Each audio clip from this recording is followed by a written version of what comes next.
Yesterday, a tearful Brendan Cole revealed that after 15 series as a professional dancer on Strictly Come Dancing, BBC bosses have decided not to renew his contract. "The powers that be will have a vision of the show and I'm not part of that vision," he said. "You've got to accept what decisions are made. I would have preferred to make the decision myself." Fans immediately took to social media to express their outrage about the axing of one of Strictly's most consistently entertaining figures. "How do you get a petition started to get Brendan Cole back on Strictly?" wrote one Twitter user. "Absolutely appalling decision. He's the best dancer on there and the main reason I watch." Support from celebrities and fellow professionals was also immediately forthcoming. Brendan's partner last year, Good Morning Britain presenter Charlotte Hawkins, said, "What an end of an era. He's been such an integral part of the show since it started 15 series ago.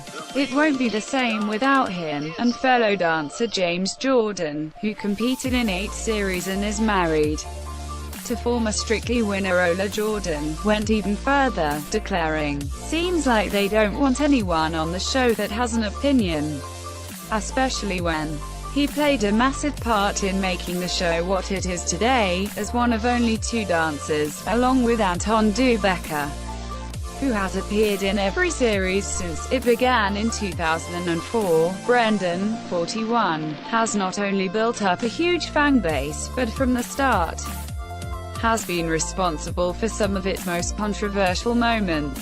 As partner to newsreader Natasha Kaplingsky, he won the first series, but rumors that their relationship extended beyond the professional led to the breakup of his engagement to fiancée Camilla Dallarup.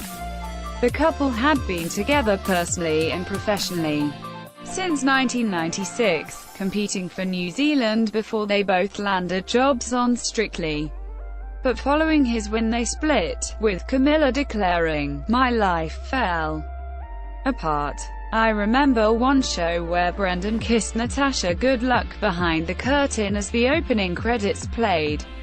After that it was nauseating every time I heard the theme music. Heartbreaking it may have been, but the on-air love triangle made for riveting viewing, and even led to the coining of the phrase, 'the curse of Strictly,' to describe the relationships that fell victim to the show. In many ways it was Brendan's performance in that first series that set the tone for the show. Alongside the beauty, elegance and technical mastery of the ballroom dancing, he brought passion, swagger, and a willingness to speak his mind that saw him clash with the judges on everything from their scoring to his use of illegal lifts in his routines. Born in Christchurch, New Zealand, he took up dancing aged 6 at the insistence of his mother, though admits he hated every second of it, until he started winning competitions. "I liked the thrill of coming first," he said. "I did get quite a bit of teasing, but even then I was the kind of person who fights back. I stood up for myself." But despite his talent, dancing didn't seem to be the basis of a steady career, so after leaving school at 17, he secured work as a builder.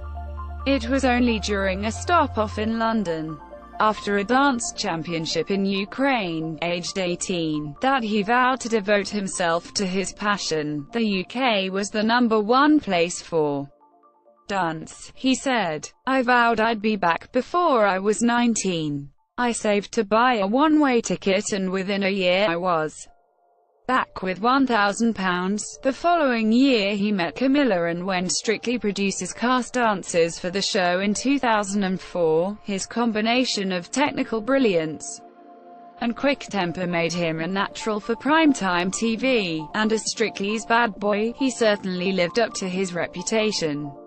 Following this split from Camilla, he embarked on a string of relationships with celebrities, including Abby Titmus, Lady Victoria Harvey, Martine McCutcheon and Emmerdale actress Adele Silva, before settling down in 2010 with model Zoe Hobbs. Daughter Aurelia was born on Christmas Day 2012 and their second child is due soon. Recent series of Strictly have failed to see him match his early successes, however, and last year he and partner Charlotte Hawkins lasted only until week 4. But if his outbursts had something of a pantomime quality, he once memorably told Len Goodman that he needed to go to Specsavers. The last series saw an ongoing spat with new head judge Shirley Ballas that left many wondering if he had become too big for his dancing boots, even as it made for Dynamite TV, after Ballas had accused the couple of having too much rise and fall in their tango. A crime in Latin dancing circles. He struggled to remain civil. "I'm absolutely respectful, but when we do a tango and there's no rise and fall, I'm not going to stand there and go, 'Shirley, I'll do that,'" he snapped.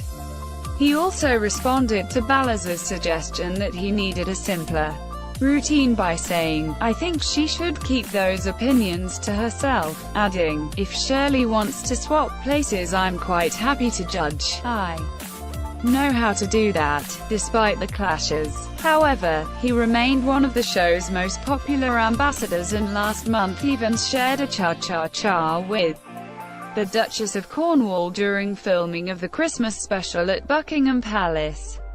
But if his feud with Ballas was finally too much for Strictly producers, for fans of the show it was precisely Brendan's passion that made for such compelling viewing.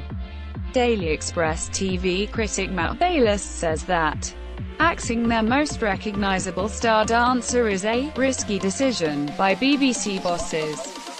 He says, "What Brendan did and what he seemingly got the chop highlights what the show needs. Not new lineups among the judges and dancers, but a bit of drama." Brendan brought a much-needed bit of turbulence to it all. It wasn't just that he had a bit of a temper, but that he was clearly passionately defending his celebrity partner. It didn't seem like just a job. He may have lost his day job, but for the moment Brendan has plenty to keep him occupied. His all-night-long stage show, which he has created and choreographed, is touring until the end of March. And it's a fair bet he won't leave Strictly without having the last word. "If I'm outspoken, it's because I feel wronged," he once said. "If the judges are unfair, then I feel that needs to be addressed. It doesn't take much to wind me up, but I can't let a problem stew. My anger usually comes from the right place."